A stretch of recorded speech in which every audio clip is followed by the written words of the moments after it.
I'll be reacting to Ranking of Kings episode 19. I'll be watching it off of Funimation's website, and I'll be starting my reaction in 1, 0, go. Aniplex. I always love that sound whenever the Aniplex guy says the word Aniplex. It just sounds so fucking cool, in my opinion. Oh. Maybe this is going to give us the basis for the... I'm assuming, yeah, it's going to give us the basis for the ability that Kage is using. But hey, you know what? If he... I wonder why that's foolish, though. Unless it's... Oh, no. Don't tell me he's going to... Oh, fuck. No. Oh, this clip. Why? Why did they place that cliffhanger there? Because now I immediately want to know what happens to our Kage next. But damn, that was like a quick ass 40 seconds though. Oh, but I gotta admit, this series, it's mastered the art of cliffhanger foo. To be just having the absolutely amazing cliffhanger from last week right before the episode ends, then it starts up again, only to have an epic cliffhanger right before the opening. That's just masterful directing right there, like straight up. That, and also the people in charge of the series know how to inflict some emotional pain. Now, in saying that, I can only hope that our Kage is really damn durable, and he's only going to get wounded at worst. At least I would hope. I mean, the only thing for Kage is we got to hope that wherever he's being hit by Oaken, it's in a non-vital spot. Ugh. And the unfortunate thing, it ain't like Boji's going to be able to do much with his leg all busted up, sadly.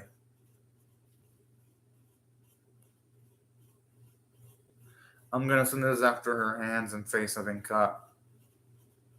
Oh. Oh, never mind. I thought I was going to go for that. For that moment when it came time where it mentioned how Miranjo suffered physically. Never mind.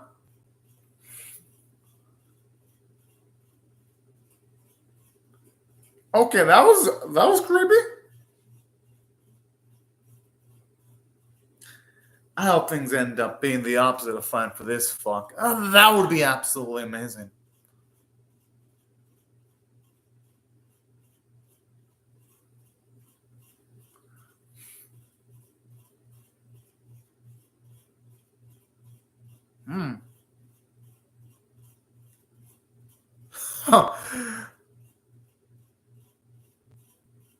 Whoa!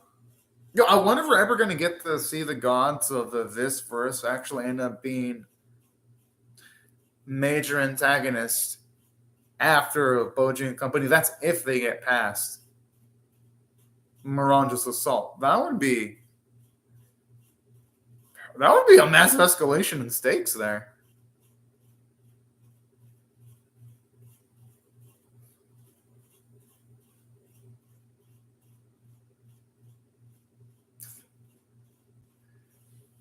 This always makes me wonder. It feels like every single time something happens, Bose is oh fuck.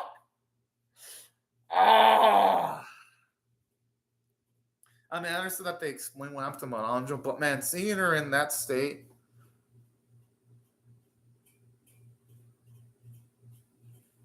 But really makes me wonder why is Bose like always late when he's needed the most?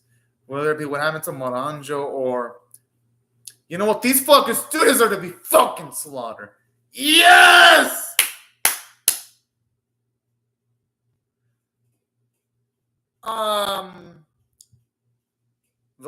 Okay, you know what? I only hope Bose aims for the adults and not the children. Oh, okay. Oh, he also went for the children too. I mean, I'm not. Well, okay, I gotta admit, him going after the children too is unethical, but at the same time, though, it's realistic considering that those people didn't spare Monandra or any of the other children either. So you could say that he went by the whole belief of eye for an eye.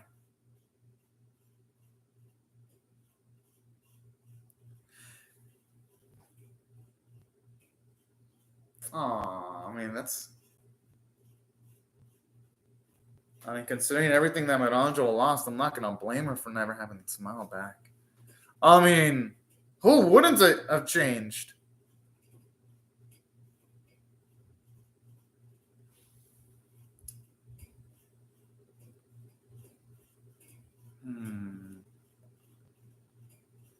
Interesting to see him actually feel this much guilt. And this is what makes Bose such a good character. Hell yeah, he has. No thanks to this fuck, though.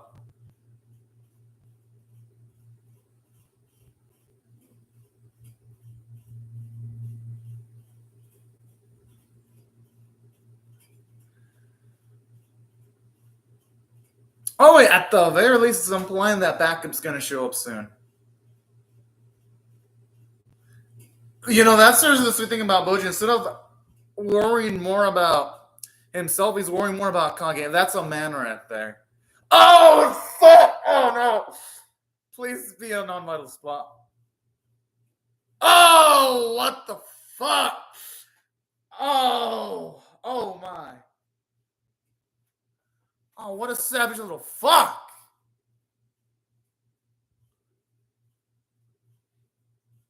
Oh, okay, I see. He did that so that Boji would slowly bleed to. Oh, man. Okay, wonder what's happening to Monandra. She transformed into like another location. Wait, she can possess bodies? Well done. If she had that type of nifty ability, I'm surprised she didn't implement it earlier.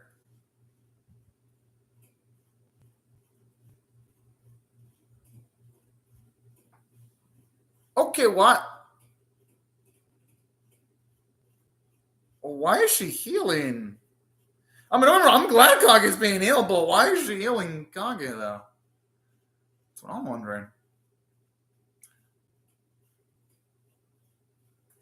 I'm going to assume that she made a really fucked up deal with that demon. Only because we see that demon in the opening. And that demon has big-ass implications with Bose, too, so...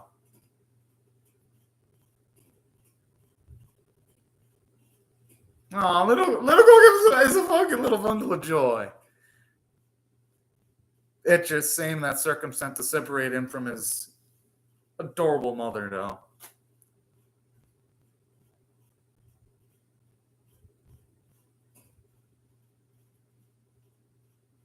Hey, in anime, whenever you're in the world between life and death, you usually got, especially if you're a main character, like a 50% chance of coming back to life. So, hey, it could be worse. At least they're not completely in the realm of death.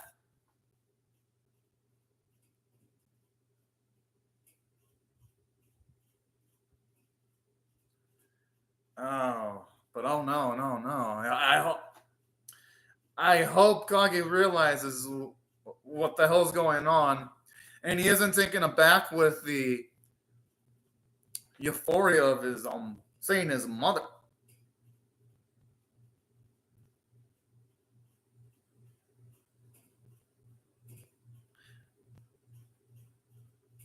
I mean, in a way, that's good. I mean, for both him and Boji.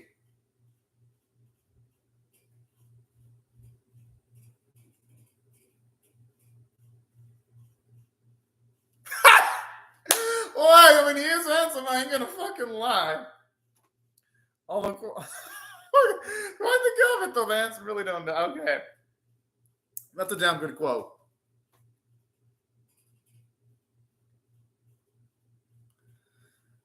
Although in saying that, it's a shame that this quote only applies to some of the men in the series, but not the women, because unfortunately a lot of the beautiful die, like Boji's mother, and of course, Kage's moms too.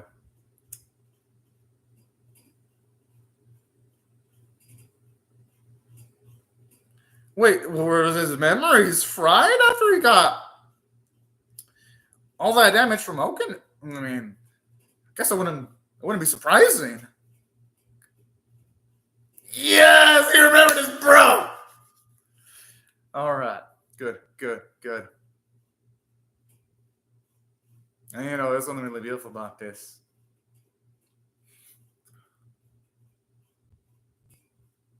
For him remembering Boji.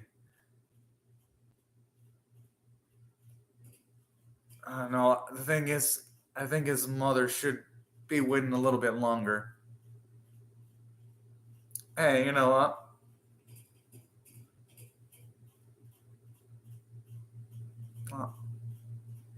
You can tell, Boji understands that this is definitely one of the toughest decisions Kage's ever done, too.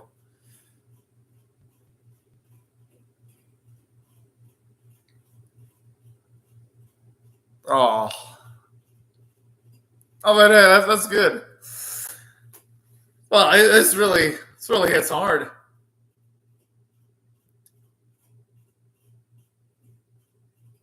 Oh, fuck.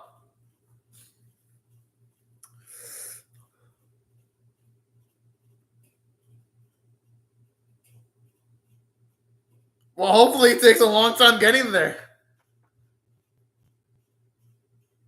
Yo, would his race even age though? That's my biggest question. Damn, that shows you how far Kage's willing to go, because he left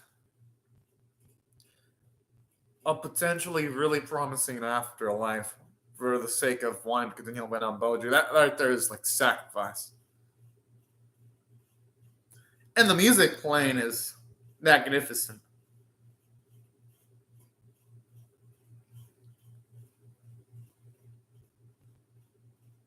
I mean, hey, he'll have a chance of trying again, though. That's even if he has a puncher's chance, he should be going for it.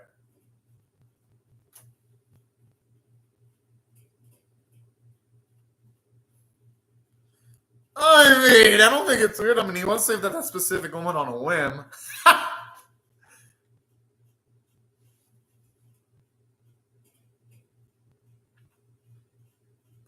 I really do hope we get some more insight into Mananjo's mind, though. Oh. Who knows? Maybe that's her slowly becoming maybe a little bit more passionate, similar to how she was when she was a little girl. That's my guess.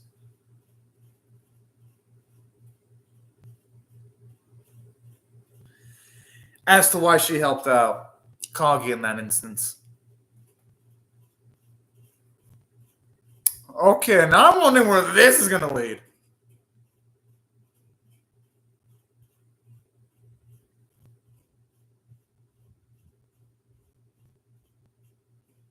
Oh.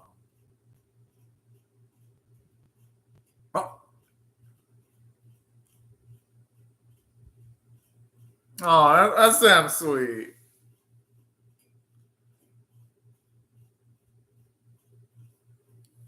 You know what I like about this scene? Oh.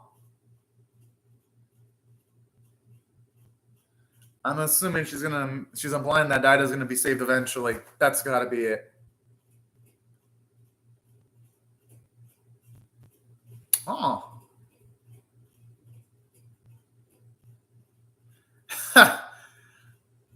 It's nice seeing Boji's mother again, even though and the look that Mananja's mother has towards her. I mean, I'm not gonna blame finding that look.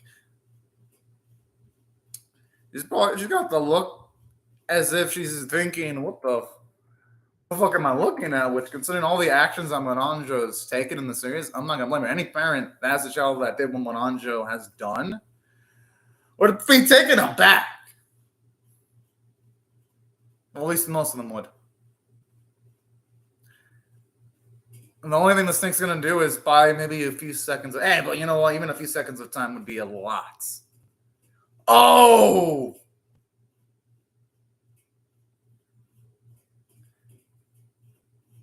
Ew! Okay, what the... Is he actually eating part of it? So...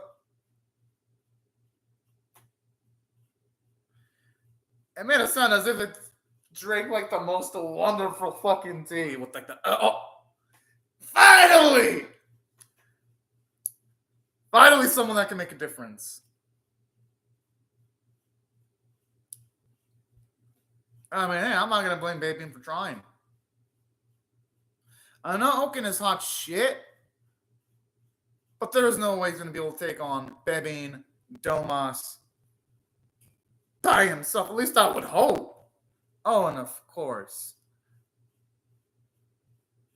Desha. Can't forget about him.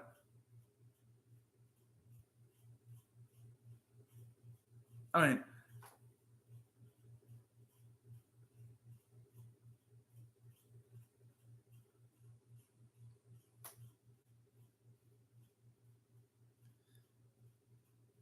who though? Unless what? They're going to get Enforce and Moranjo to heal up a Boji? I mean, that's my guess as to who the other one is.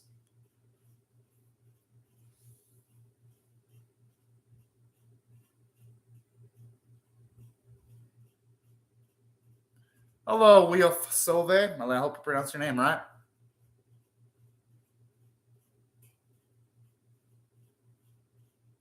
Yeah, but the difference is, though, Boji didn't have strength in numbers.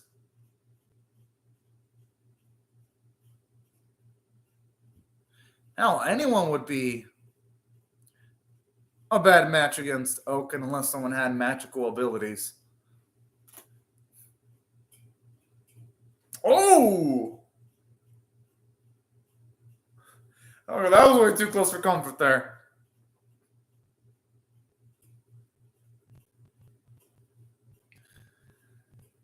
I'm surprised he's getting immune by himself and you ain't having Babian or one of the others try to attack him behind. But then again, I guess it's reasonable considering that you do have the Shibri. Oh! Never mind. It doesn't like that be necessary then.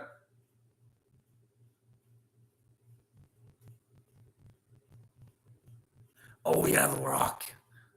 I wonder where he was hit, though.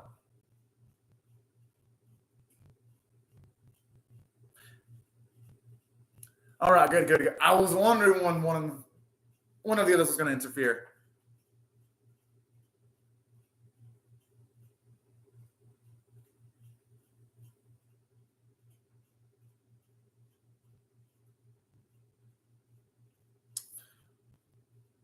No, I mean, they've been able to break this, but it's just that the Oaken can just instantly regenerate it, unfortunately.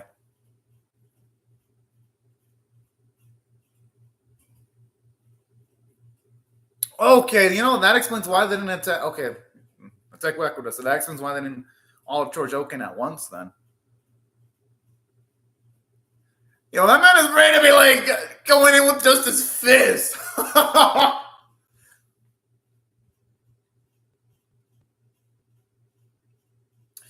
I like how this is going to also give two characters a redemption arc too simultaneously.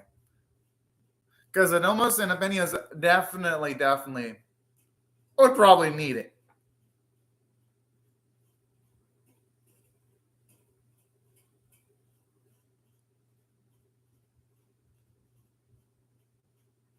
The thing is, though, for how long, though? I'd say just to play it safe, they should disconnect Oaken's body parts and...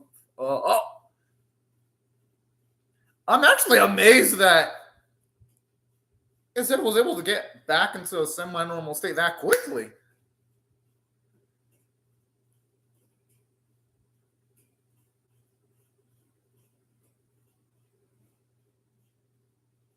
Oh no, it's flashback time for an antagonist. Oh boy.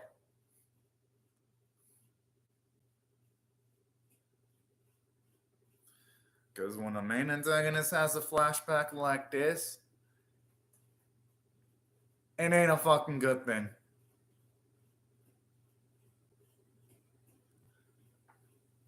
Yeah, how strong is he to be able to out muscle the man?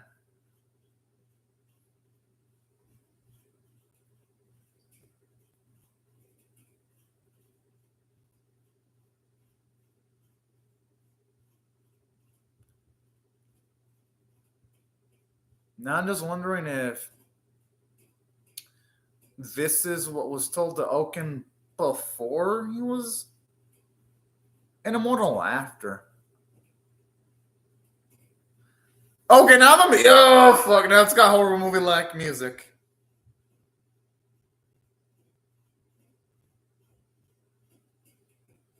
Both of them simultaneously with only one hand? Oh no. But that was impressive though.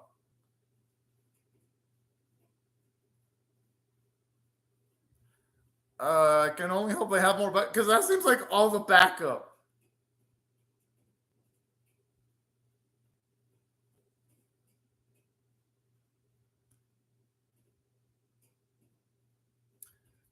I mean, I love their conviction despite them all being hit by the verbalizing technique there.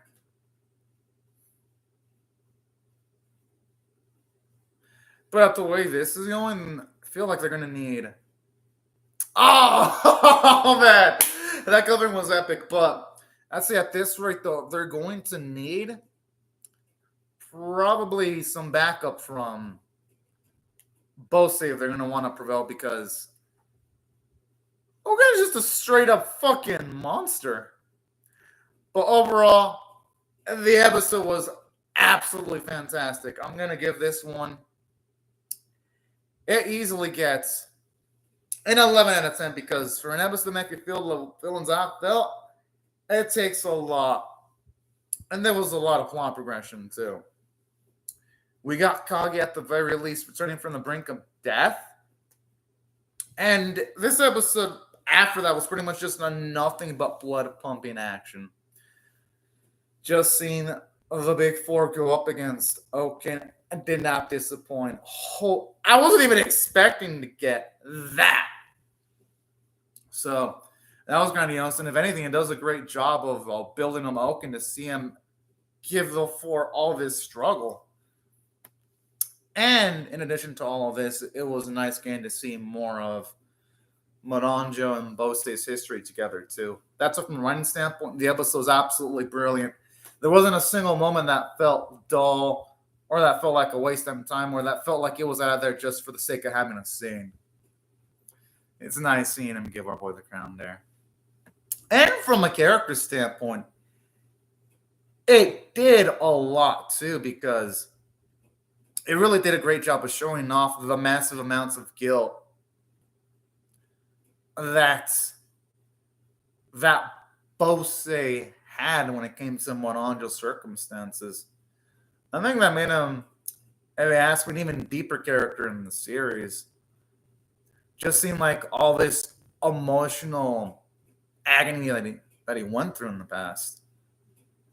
Now, aside from that, it also did a great job when it came to Kage, seeing how he gave up a prosperous afterlife to continue to help out Boji. Shows you how much sacrifice he's willing to do to help out the most important people in his life when they need it. That was a really beautiful and monumentous moment. And that's what also helped elevate this episode, for me at the very least, to a whole nother level. And how can I not love the fact that when it comes to Oaken, he actually utilized one of the lessons he learned while he still had his sanity to get the upper hand. That was, even though, yes, it sucks in a way because he got the upper hand, it shows that Oaken also himself has to pull out all the stops just to be able to take everyone on. So we go, Stav. It's a great thing that you're caught up on the series.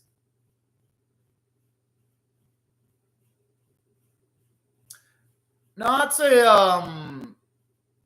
say Kage grew up a bit because he had an option to go into the afterlife and run away, but instead he's gonna tough it out and still continue on helping out Boji. That's why I think he had some growth there.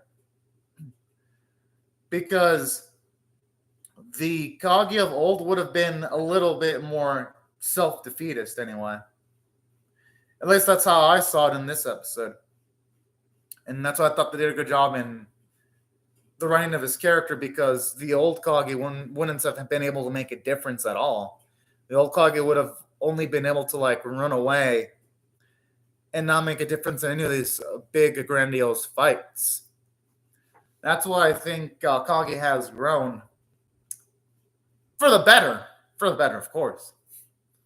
Now, there are other things I loved aside from that, though. I love how this episode's giving Domias and... Oh, now that's pretty damn impressive. Hell yeah. 2 days, yeah. That's a good pace of watching episodes, actually. And that's not the only thing I loved about this episode. I do like the fact that this episode also went as far as to also give Apinias and Domas some real redemption arcs, because it would have taken them a lot just for me to be like gung-ho about their return. But this series somehow fucking did that near impossible feat. And seeing them take on Oaken, that was also pretty grandiose. And in addition to all of this, I love how the fact that Domas now truly does see how powerful Boji really is, and he knows how powerful he is. It's nice also hearing how Boji's reputation in the series, it's spreading amongst other people, which actually makes for some nice payoff, because considering how when the series started out, characters were just talking all this shit about best boy Boji, it's nice to see our boy finally get his well-deserved recognition too. And that's why I thought the character writing in this episode was just absolutely phenomenal.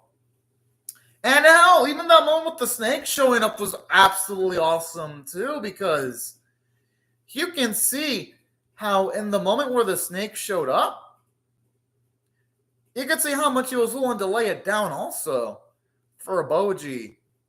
And that is some supreme loyalty right there. And I even love the implicit slight amount of character development. And it's really implicit there, because there is actually some character development from Maranjo's mother, because when it shows off the afterlife sequence, it actually shows off the fact that Maranjo's... Well, that's true, actually. Yeah, Domus's redemption arc has been amazing. And that was the one thing I loved about this episode straight up, though. I love the fact that you can even see with the way that Maranjo's mother was looking at Maranjo when Maranjo was in the afterlife, she kind of seemed like she had a look of like disappointment when she was looking at her own daughter. Which, hey, I'm not going to blame her, because Maranjo has done some shady ass shit that would make you go, what the fuck? What? So yeah, I liked that too, actually. Holy shit. It kind of makes me wonder, what are Maranjo's mother's like specific thoughts? But at least we have a good idea that she ain't none too pleased with what Maranjo's been doing. I could also assume that considering that Bose's wife was Bose's former first wife was there, I'm assuming she probably had conversations with her, and that probably is also maybe what contributed towards her having that look of dissatisfaction towards her own daughter. That's actually pretty true, Ghost Tab. That's true.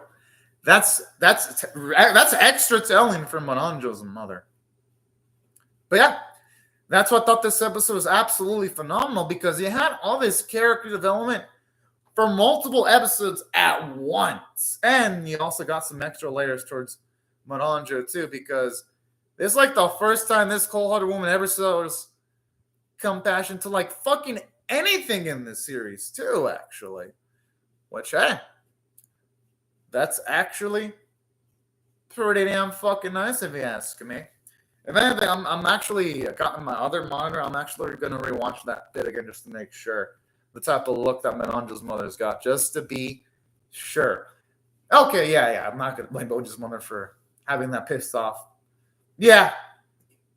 Okay, now that I'm seeing Menanja's face, yeah, she definitely has a look of like shock with the way she's emoting and disappointment towards her own daughter. Just wanted to re-look at that scene again, just to be sure.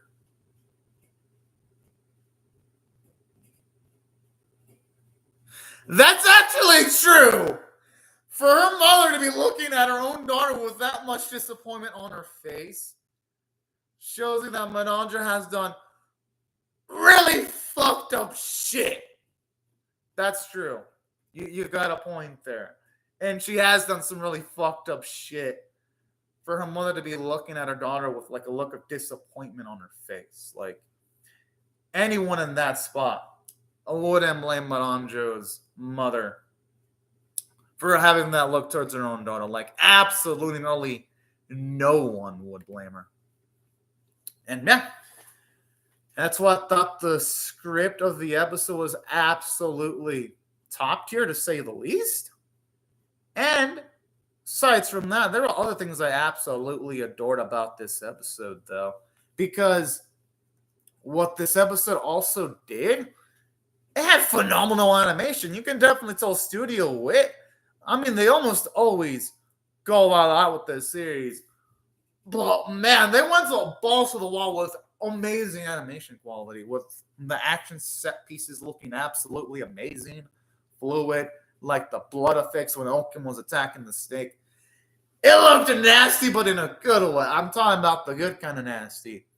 Or whenever it came to like portraying Kage or Kage's mother's emotions, concerning the fact that we can't see their faces, they make up for it by making their outlines really squiggly when we see them crying.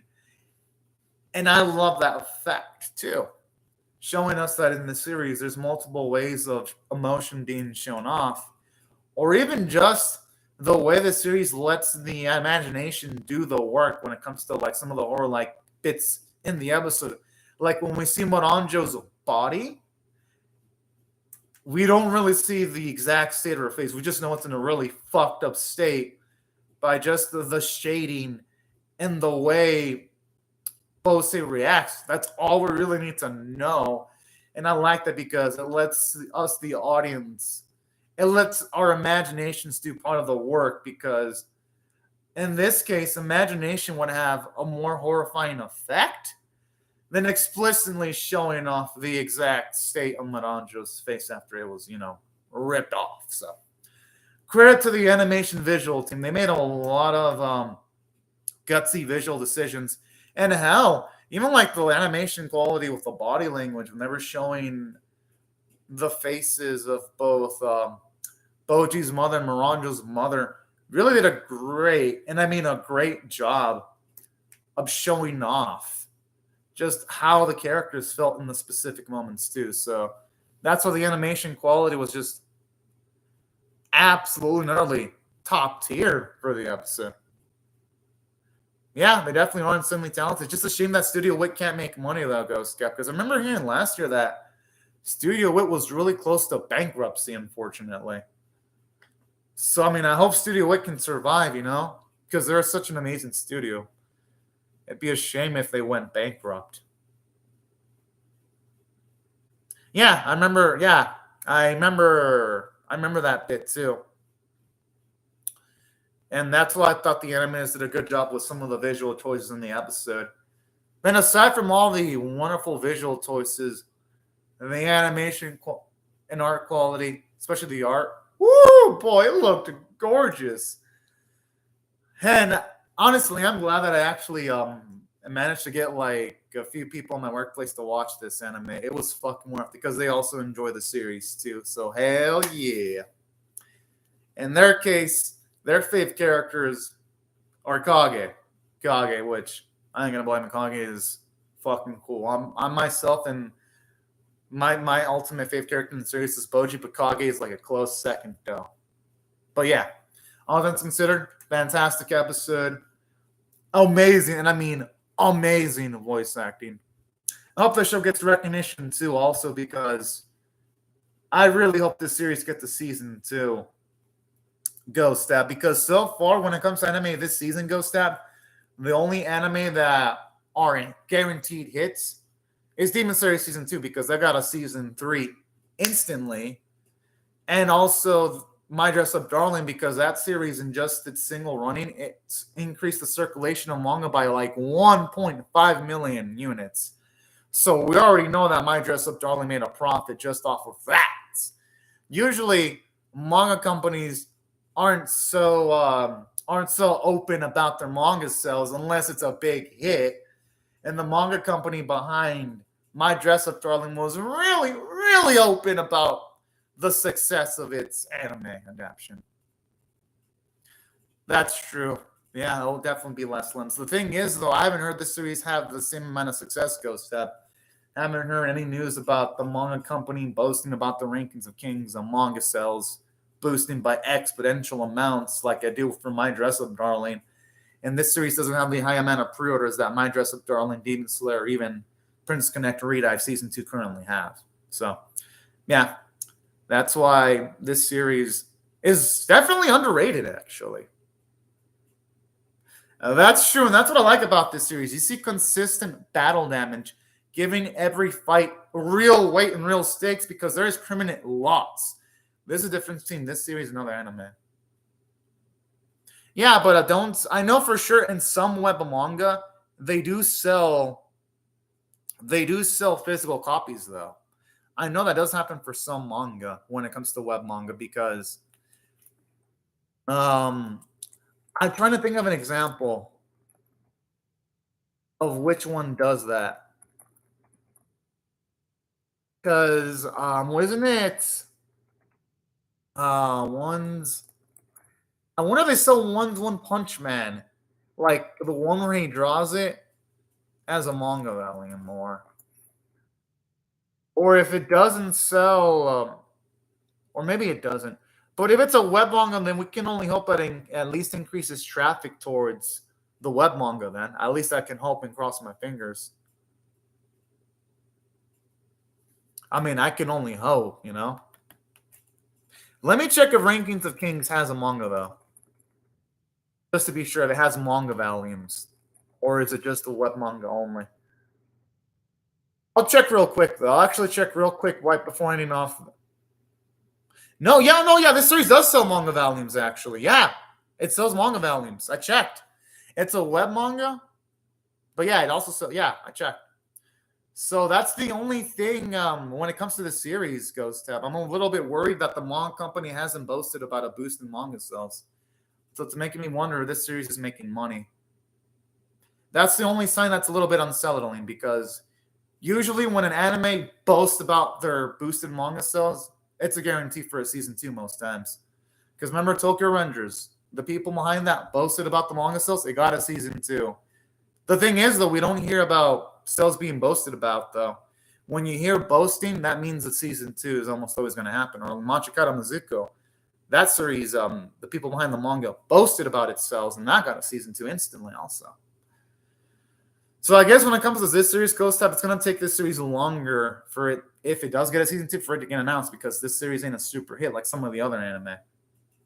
But I hope it does become one, though, because the series would deserve massive amounts of success. I just haven't heard it have that kind of pull, though. Yet the people behind Machikata Mizuku boasted because that series, its manga exponentially was boosted. That was like Machikata Mizuku was one of the few anime where JC Staff actually gave a shit because it was a good adaptation. I've read some of the manga for Machikata Mizuku, and JC Staff legitimately does do a good job. Because in Machikata Mizuku, since there's not a lot of action going on, even a studio as incompetent as JC Staff cannot fuck up. No, you know what? No, JC Staff can fuck up even something easy. In the case of the Duke and the Maid, the Duke of Death and the May, they were able to fuck that up, its visuals. But that was one of the few instances where the manga company actually was really happy about the massive boost that Machikata Mizuku got, because that one actually got an instant season 2 announcement, because that series, Machikata Mizuku, outsold its Blu-rays twice when it was first airing and boosted its manga exponentially. The only reason why that series didn't really go to even higher, I mean, that series was popular, but the reason why it didn't go to higher heights was because the manga author for that series is sick. She is constantly having to do hiatuses, and she had to do a few hiatuses while the anime was airing. So that's the only thing about Machikata Mizuku. Popular series, but the author being unhealthy has kind of reduced some of the momentum, but it's still a popular series though, and its season 2 is going to start in April. But that's one of the few instances where JC Steph actually did a good job. They did a good job with that, and also Eden Zero too, to their credit. But usually JC Steph fucks up though. In those cases, they fuck up almost everything. But yeah, these are my thoughts on the episode, y'all. I fucking loved it. I would really love to hear your thoughts on how you feel about my reaction or the episode itself in the comment section below. Hope y'all rate the video, share it, comment, or subscribe. And I'll see you later if you come back for more, because I am definitely going to be reacting to the next episode. Oh, no problem, Ghost Tab. Now, right before I go, let me just say thank you to Wapyong Sove. I hope I pronounced your name right. And Ghost Tab. Thank y'all so much for commenting in the live chat. And thank y'all for watching my video.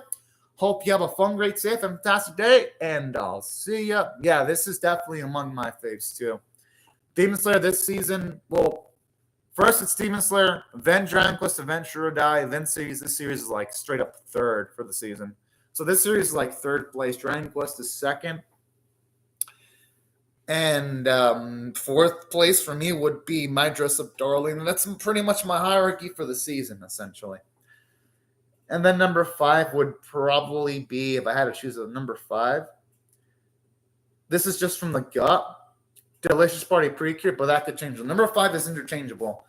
But so far, consistently, it's been Demon Slayer, Dragon Quest, then this series, then My Dress Up Darling, consistently in my top 4, and then alternating 5th place. I could say Delicious Party Precure this week, then it'll be some different anime next week of a different series as a badass episode. Yes, it is. Dragon Quest is that good. You should definitely watch that series, The Adventure of Dai, the 2021 version. That's one of the few anime where I get hyped the fuck up every week, like I do for Rankings of Kings and also Demon Slayer. Yeah, it's that good. It's pretty much just balls to the wall action every episode. It's got a simple plot, but man, does it execute that simple plot pretty damn fucking well to perfection. Like, really, no. It executes it to perfection. It's one of the few anime where Toei actually gives a shit, because they make most of its episodes look consistently good to great. You don't have to play the game. Just watch the Dragon Quest Adventure or Die anime. It's based off of Dragon Quest Adventure or Die manga. That's just a spin-off. And it's not connected to any of the games. It's its own narrative, so you can literally just jump in, and you'll be fine. The only thing it really does is references some of the costumes in the game. You'll have some characters wearing a costume from like the game sometimes, but nothing really major. All the manga fans say you don't have to play the game at all. It does make you want to play the game now, though. I know someone at work who watches the anime and he played the game and he notices, oh yeah, I know this costume and that costume and this creature. But that's about it, though. That's the only thing playing the game would do is you would see like those little nostalgia berries on occasions. But you don't have to really play the game at all. You can just jump right straight to the anime. I'm like episode 70-something. The anime is fantastic. Like every season, Dragon Quest is either my top 1 or my top 2 anime for the past few months that it's been airing. Yeah, I'm glad my coworkers watch anime, at least some of them. It's always fun talking to them about Dragon Quest and Rankings of Kings. Hell yeah. But yeah, thank you very much, Ghost Tab, and everyone else. But thank you especially, Ghost Tab, because it was fun talking to you during the live chat.